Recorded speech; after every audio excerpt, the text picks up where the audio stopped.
길거리에서 포기한 듯 주저앉아 계신 한 어르신을 본 적이 있습니다. 이젠 끝이야. 속삭이듯 뱉으신 그 말 가슴을 찢듯 아프게 다가왔습니다. 그런데 놀랍게도 불과 몇 달 뒤 그 어르신은 다시 웃고 계셨습니다. 어떻게 그런 변화가 가능했을까요? 대부분은 모릅니다. 국가가 그것도 조용히 누군가의 빚을 지워주고 있다는 사실을 말입니다. 이게 과연 가능한 일일까요? 한두 명이 아니라 수만 명에게 실제로 일어난 일이라면 믿으시겠습니까? 더 놀라운 건 그 제도가 단지 과거의 이야기가 아니라 지금 바로 이 순간에도 누군가의 인생을 뒤바꾸고 있다는 사실입니다. 아무도 몰랐던 문이 조용히 열리고 있고 그 안으로 들어선 사람들은 눈물을 흘리며 이렇게 말합니다. 이건 단순한 지원이 아닙니다. 제 삶을 다시 시작할 기회를 준 겁니다. 하지만 모든 게 그렇게 단순하지는 않습니다. 제도의 문은 생각보다 쉽게 닫힐 수도 있고 누군가는 자격이 안 된다는 이유로 밀려날 수도 있습니다. 그 경계는 종이 한 장처럼 얇고 준비 없는 한 걸음이 오히려 기회를 멀어지게 만들 수 있습니다. 그래서 이 이야기는 꼭 전해야만 했습니다. 곧 이어서 그 숨겨진 문 너머의 진실과 인생을 바꾼 한 사람의 이야기를 들려드리겠습니다. 궁금한 점이나 비슷한 경험이 있으시다면 댓글로 나눠주세요. 당신의 안정적인 삶을 돕기 위해 저희는 이 자리에 있습니다. 그리고 지금 민지 채널을 구독하시고 꼭 알아야 할 복지 정보를 빠짐없이 받아보세요. 궁금한 점이나 비슷한 경험이 있으시다면 댓글로 나눠주세요. 당신의 안정적인 삶을 돕기 위해 저희는 이 자리에 있습니다. 그리고 지금 민지 채널을 구독하시고 꼭 알아야 할 복지 정보를 빠짐없이 받아보세요. 안녕하십니까? 저는 서울 남부 지역 복지상담센터에서 20년 넘게 근무 중인 정윤호입니다. 고령층 금융상담과 채무조정 지원을 전문으로 해오면서 수천 명의 어르신들과 함께 마음 아픈 현실을 마주해 왔습니다. 오늘은 그분들께 꼭 전해드리고 싶은 이야기가 있어 이 글을 씁니다. 혹시 국가가 개인 빚을 갚아준다 는 말을 들으신 적 있으신가요? 처음 들으셨을 땐 믿기 힘드시겠지만 이건 단순한 선전이 아닙니다.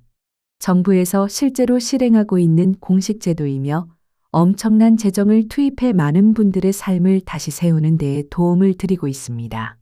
이미 2013년 박근혜 정부 시절에도 국민행복기금이라는 이름으로 비슷한 제도가 시행된 바 있습니다. 그 당시 약 33만 명의 국민이 도움을 받았고 채무 규모가 1억 원 이하이며 6달 이상 연체된 분들에 한해 최대 50%까지 원금이 감면되었습니다. 저도 그 시절 수많은 신청을 도와드렸기에 감사 인사를 전하셨던 어르신들의 눈빛을 아직도 잊을 수 없습니다. 하지만 지금은 그때보다 훨씬 더 어려운 시기입니다. 2020년 코로나19 사태 이후 자영업자들의 대출 부실과 폐업이 급증하면서 연체율도 치솟았고 개인이 감당하기에는 너무 버거운 수준에 이르렀습니다.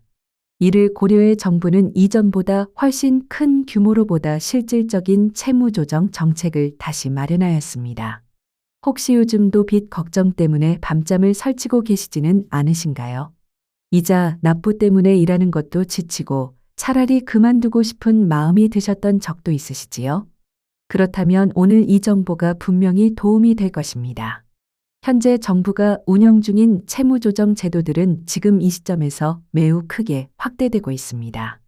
현재 자영업자분들을 대상으로 운영 중인 주요 제도는 세 가지가 있습니다. 첫째는 새출발기금입니다.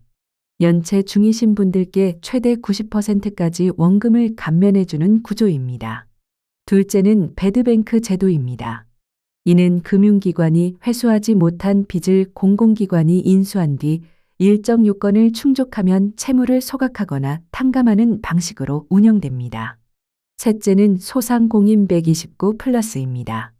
아직 연체가 시작되기 전에 자영업자를 위한 선제적 구조조정 프로그램으로 대출 조건을 완화하고 상환 부담을 줄이기 위해 설계되었습니다. 그런데 더 중요한 건 최근 이 제도들의 의미 있는 변화가 생겼다는 점입니다. 첫째, 새출발기금의 적용 대상이 확대되었습니다. 원래는 2020년 4월부터 2024년 6월 사이에 발생한 채무만 해당되었지만 이제는 2024년 11월까지로 기간이 연장되었습니다. 둘째, 배드뱅크 시스템의 활성화가 본격화됩니다. 장기 연체자와 개인 파산 위기자를 중심으로 채권 소각 규모가 대폭 확대될 예정입니다. 셋째, 신청 기준이 완화될 것으로 보입니다. 현재 기준은 무담보 채무 5억 원 이하, 담보부 채무 10억 원 이하였으나 앞으로는 더 많은 자영업자들이 문턱을 넘을 수 있도록 조건이 완화될 계획입니다. 뿐만 아니라 사업을 정리한 후 상환에 어려움을 겪고 있는 분들을 위한 장기 분할 상환 제도도 운영 중입니다. 최대 30년까지 나눠 갚을 수 있도록 기회를 드리고 있으며 평균 금리는 연 2%대로 낮춰져 이자 부담도 확연히 줄어듭니다. 이 모든 정책들을 정부는 40조 원이라는 어마어마한 규모로 추진 중입니다. 과거 국민행복기금 시절보다 훨씬 더 큽니다. 혹시 이 글을 읽으시면서 진짜 이런 제도가 있단 말인가 하고 반신반의하고 계시다면 그건 지극히 자연스러운 반응입니다. 하지만 말씀드리건대 지금까지 소개해드린 내용은 시작에 불과합니다. 이제부터는 더 구체적으로 어떻게 신청해야 하는지, 어떤 서류를 준비해야 하는지 하나하나 짚어드리겠습니다. 행정이 낯설고 복잡하게 느껴지셨던 어르신들께도 충분히 이해하시도록 설명드릴 테니 끝까지 함께 읽어주시기 바랍니다. 신청 방법에 대해 알려드리겠습니다. 많은 어르신들께서 어디 가서 어떻게 신청해야 하나요? 라고 질문하십니다. 사실 방법은 아주 간단하고 두 가지가 있습니다. 먼저 첫 번째 방법은 집에서 컴퓨터로 신청하는 것입니다. 컴퓨터나 스마트폰을 이용해 세출발기금 크리라는 공식 홈페이지에 접속하시면 됩니다. 한글로 세출발기금이라고 검색창에 치셔도 바로 찾으실 수 있고요. 절차도 그리 어렵지 않습니다. 다만 컴퓨터 사용이 익숙하지 않으신 분들께는 조금 부담스러울 수도 있죠. 걱정하지 않으셔도 됩니다. 두 번째 방법은 직접 기관에 방문해서 신청하는 것입니다. 가까운 한국자산관리공사 지점이나 서민금융통합지원센터로 찾아가시면 됩니다. 전국에 76곳이 운영 중이라 대개 집 근처에서 쉽게 찾을 수 있습니다. 현장에 계신 직원분들이 서류 작성부터 절차 안내까지 친절히 도와드리기 때문에 혼자 방문하셔도 어렵지 않습니다. 모르시겠는 부분은 망설이지 말고 질문하시면 됩니다. 이제 신청을 하시려면 어떤 서류가 필요한지도 미리 알고 계시면 훨씬 수월합니다. 서류가 많을 것 같아 막막하신 분들도 계시겠지만 실제로는 꼭 필요한 몇 가지만 준비하시면 됩니다. 우선 첫 번째로 필요한 것은 사업자 등록증입니다. 과거에 장사를 하셨던 분이라면 대부분 이미 발급받으셨을 서류일 것입니다. 복사본으로도 제출이 가능합니다. 두 번째로는 부가가치세 과세표준 증명원이 필요합니다.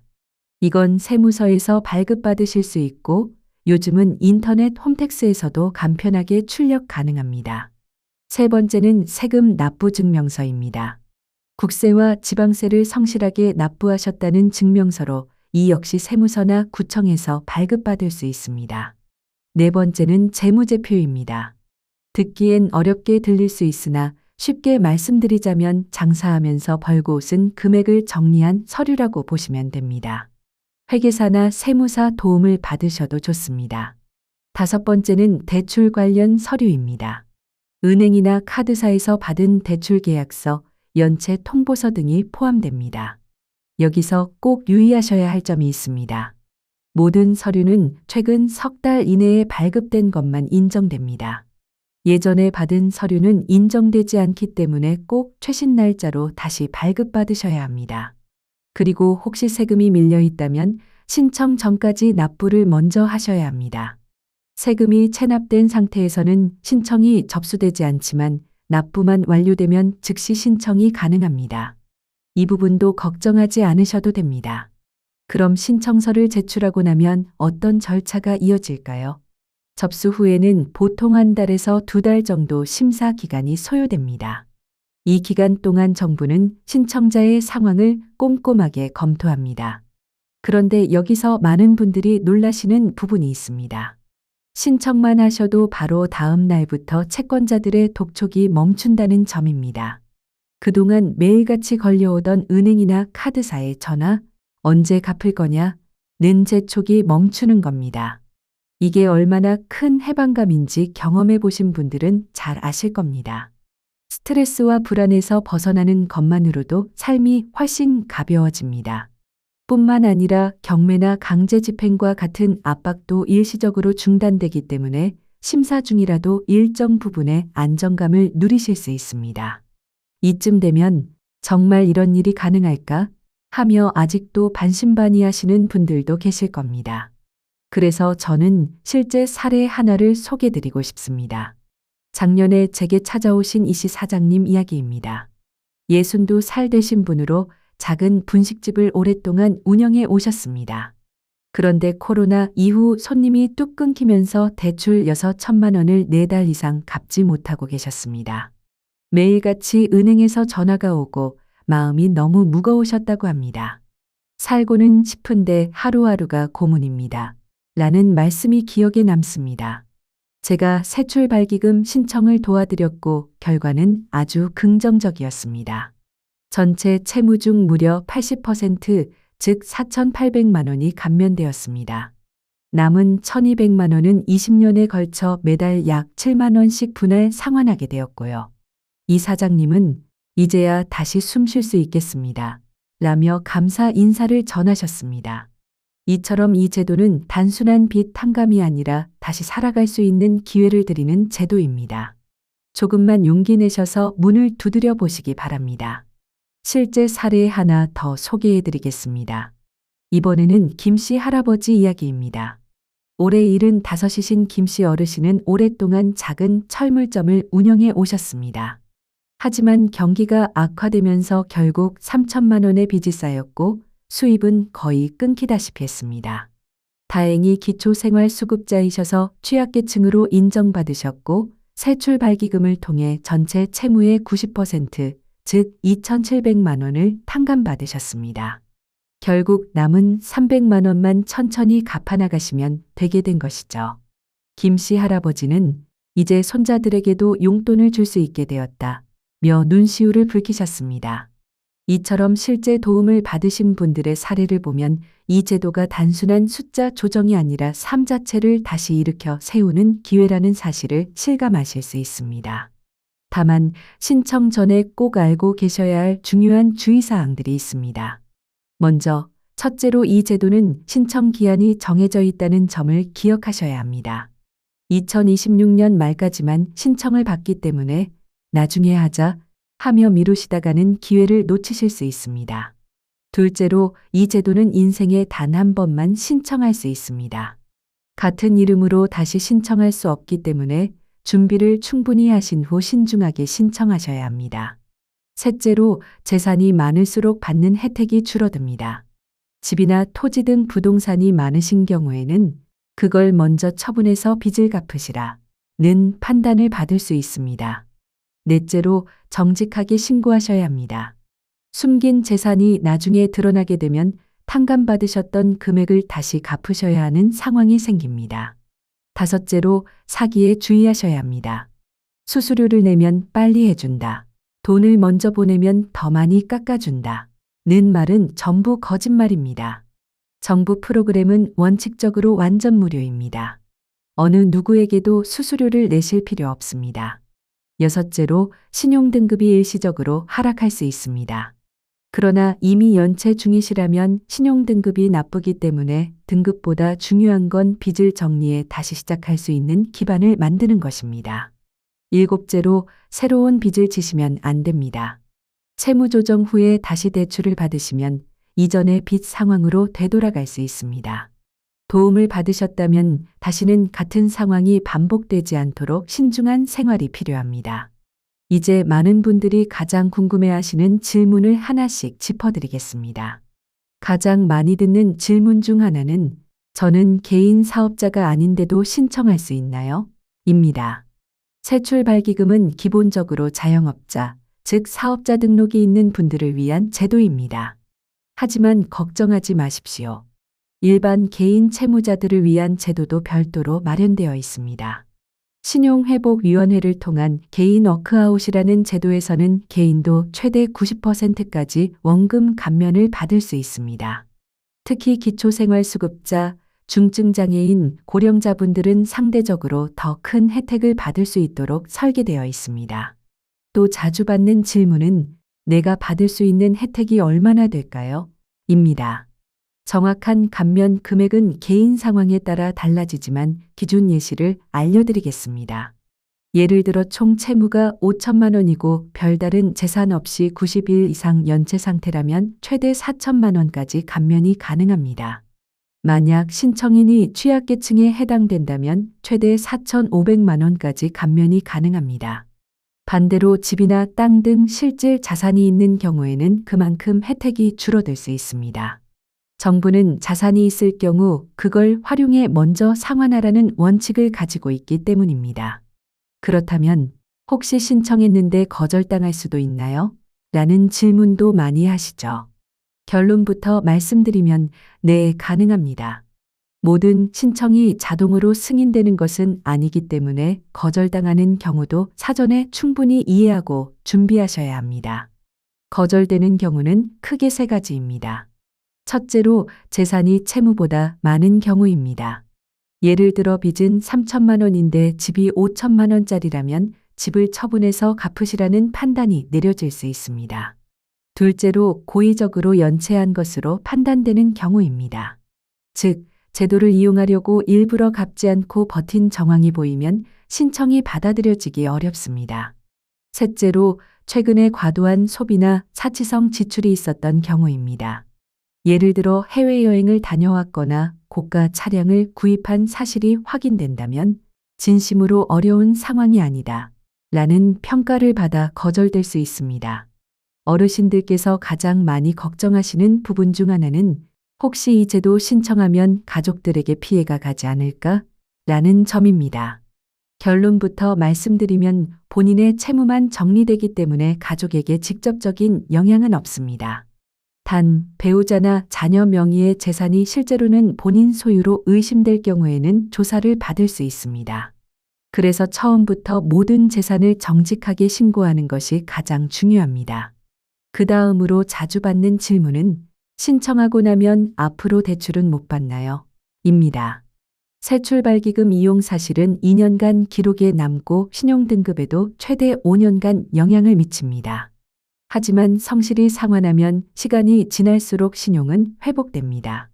다만 당분간은 새로운 빚을 지지 말고 현재 상황을 정리하는 데 집중하시는 게 좋습니다. 또 한 가지, 혹시 나중에 정책이 바뀌어서 다시 갚으라고 하면 어쩌죠? 라는 걱정도 많으신데요. 정부는 한번 탕감된 채무는 영구 소멸된다고 밝히고 있습니다. 단, 거짓 신고나 숨긴 재산이 뒤늦게 발견될 경우에는 환수될 수 있으니 반드시 정직하게 신청해 주세요. 또 많은 분들이 아무 준비 없이 신청하시는데 자격 요건부터 꼭 확인하셔야 합니다. 첫째, 2020년 4월부터 2024년 11월 사이에 실제 사업을 하셨던 이력이 있어야 하며, 둘째, 현재 연체 기간이 90일 이상이어야 합니다. 셋째, 무담보 채무는 5억 원 이하, 담보부는 10억 원 이하만 해당됩니다. 그리고 마지막으로 연체 사유가 단순한 돈 관리 미숙이 아니라 코로나19나 경제적 위기 때문이라는 증거가 있어야 합니다. 서류 준비 시 사업자 등록증에는 휴업 후 재개한 기록이 있는지도 꼭 확인해 보세요. 이런 내용은 사업 지속성 판단에 도움이 됩니다. 재무제표를 작성하실 땐 코로나 전후 매출 변화를 구체적으로 보여주셔야 합니다. 예를 들어 2019년에는 월 500만 원, 2020년부터는 200만 원으로 감소했다는 식으로 수치를 명확히 적으시는 것이 좋습니다. 또 하나 실수하기 쉬운 부분이 바로 대출 내역 누락입니다. 은행뿐 아니라 카드론, 현금 서비스, 심지어 지인에게 빌린 돈까지 모두 포함해서 작성해 주세요. 일부만 적으면 나중에 문제가 될 수 있습니다. 마지막으로 승인 가능성을 높이기 위한 팁을 드리자면 단순히 어려워졌다는 표현보다 매출 감소, 임대료 부담 등 구체적인 수치와 노력한 흔적을 함께 제시해 주세요. 예를 들어 월 임대료는 그대로인데 매출이 60% 감소해 상환이 어려워졌다. 고 쓰시면 담당자도 상황을 이해하기 쉽습니다. 탕감 이후 어떻게 다시 일어설지 재발 방지를 위한 계획까지 함께 작성하시면 더욱 긍정적인 평가를 받을 수 있습니다. 이전에 설명드린 내용처럼 탕감 이후 계획이 구체적으로 정리되어 있다면 이분은 정말 다시 일어서려는 의지가 있구나 하고 평가자들이 긍정적으로 봐주십니다. 이제 신청을 마치고 심사 과정에서 주의하셔야 할 점을 안내드리겠습니다. 무엇보다 중요한 건 추가 서류 요청이 오면 최대한 신속하게 제출하셔야 합니다. 지연되면 심사가 늦어질 뿐 아니라 부정적인 영향을 받을 수 있습니다. 특히 최근 3개월 통장 내역, 가족 명의의 재산 증빙 서류는 자주 요청되는 항목이니 미리 준비해 두시면 좋습니다. 상황에 따라 전화, 인터뷰나 대면 상담이 있을 수 있습니다.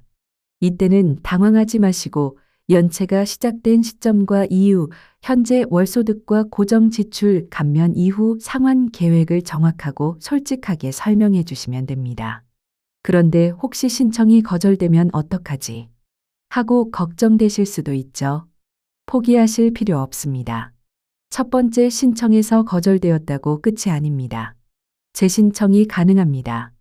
먼저 거절된 사유를 정확히 파악하고 그에 맞는 반박 자료나 보완 서류를 준비해 다시 신청하시면 됩니다.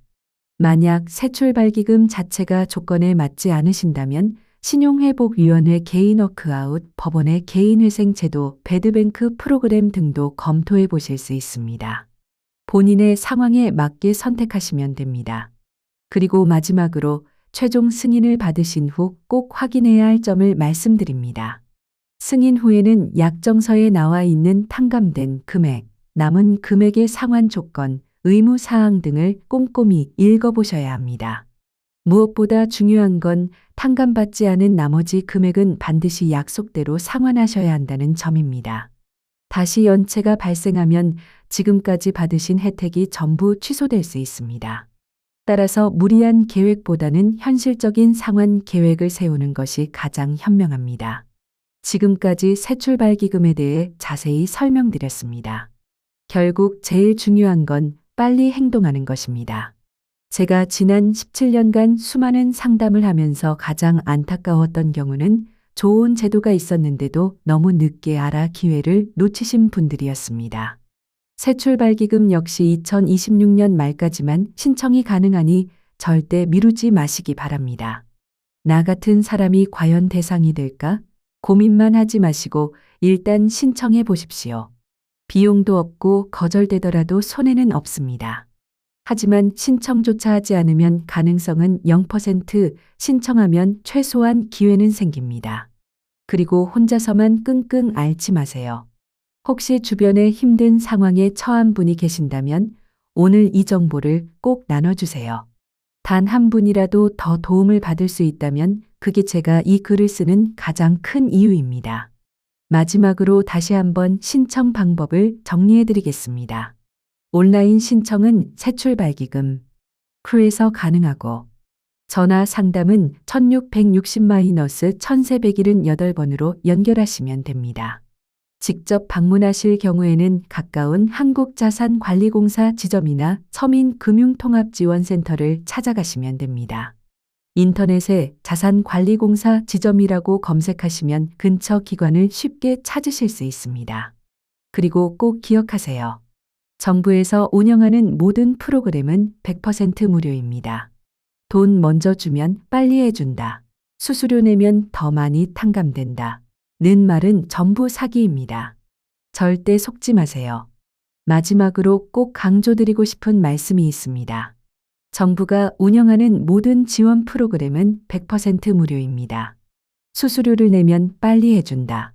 돈을 먼저 보내면 더 많이 감면받을 수 있다. 는 식의 말은 모두 사기입니다. 절대로 속지 마십시오. 정부는 국민 누구나 불이익 없이 신청할 수 있도록 제도를 운영하고 있으니 돈을 요구하는 곳은 피하셔야 합니다.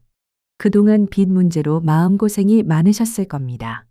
이자 걱정으로 밤잠을 설치고 전화벨만 울려도 심장이 내려앉는 날들이 있으셨겠지요. 하지만 그 시간은 이제 끝낼 수 있습니다. 새출발기금은 단순히 돈을 줄여주는 제도가 아니라 인생을 다시 시작할 수 있는 발판입니다. 이미 수많은 분들이 이 제도를 통해 희망을 되찾고 평범한 일상을 회복하고 계십니다.